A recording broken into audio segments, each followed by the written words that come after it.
government. It loves you and wants to keep you safe and well. It even wants to make paying taxes, fines, and court costs easier for you. How? Well, you'll need to meet your strawman.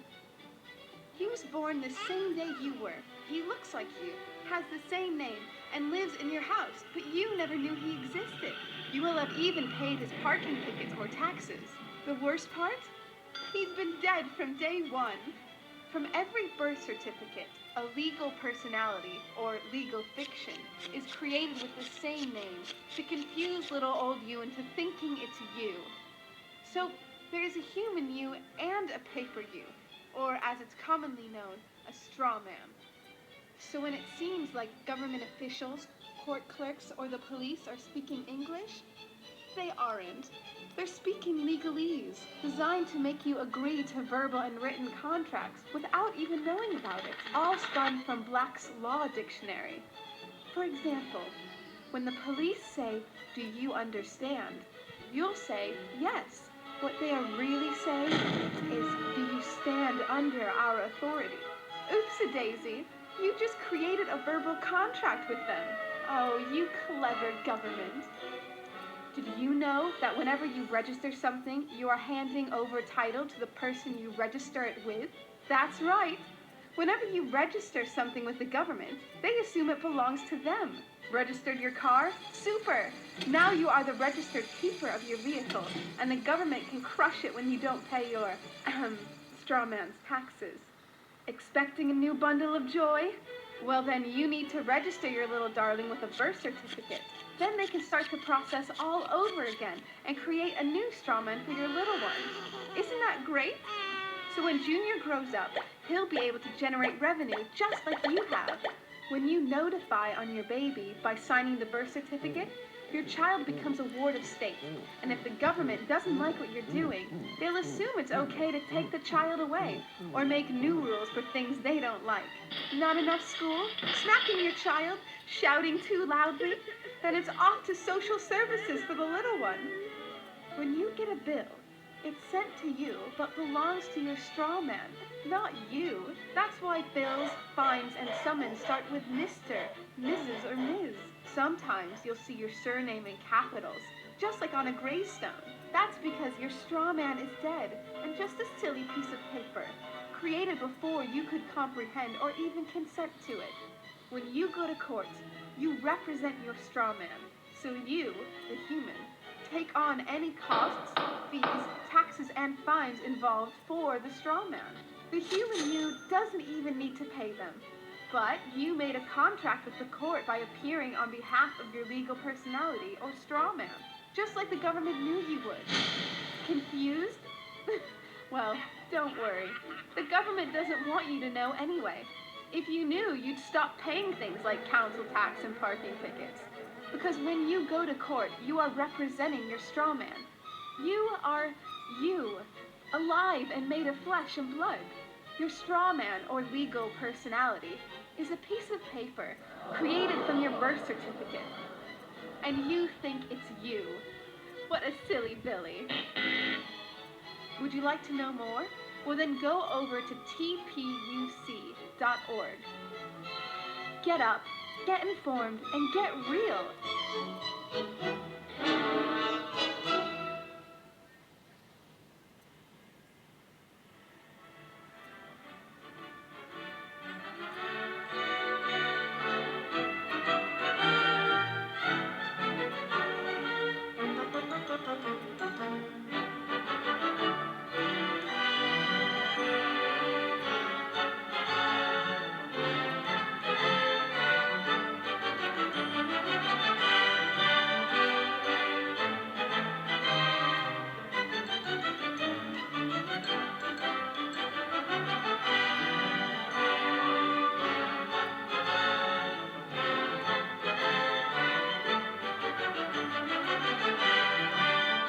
Alrighty. This is part 2 of ecclesiastical authority. Let me get my Bible and show you something that you're probably familiar with, maybe not. But today I'm going to make you familiar with it. You see, what you just learned in that video is that your ID issued by the government, whichever government that is not you. Even though your picture is on it, it's not you. So that's why I'm trying to educate people to learn and to implement that the name that you've been using is not your name because it's in all capital letters. So learn to use a name in no capital letters, or uppercase, lowercase, or symbols. Yes, symbols. Now, I have before me the F Sefer, meaning divine book, holy writings, scriptures. It's 87 books. It includes the book of Jubilees here, and Enoch and Jasher, and the apocryphal books and some of the Dead Sea Scrolls are included in my Bible. What I want to show you today is in the back. Some Bibles have this today. Most of them don't, but have family records. This is where you can write your own identification records for yourself and for your family, where you can, sorry, I should do this. This is to identify who you are, your parents, their date of birth, name of spouse, date of death, and so on and so on. So this is my little one here, and this is to show you that you can put this in a Bible and it is legal. It becomes legal. Why? Because the Bible is ecclesiastical authority, and you are claiming that you live by the laws of this book, and which is supreme above the laws of any government in the world.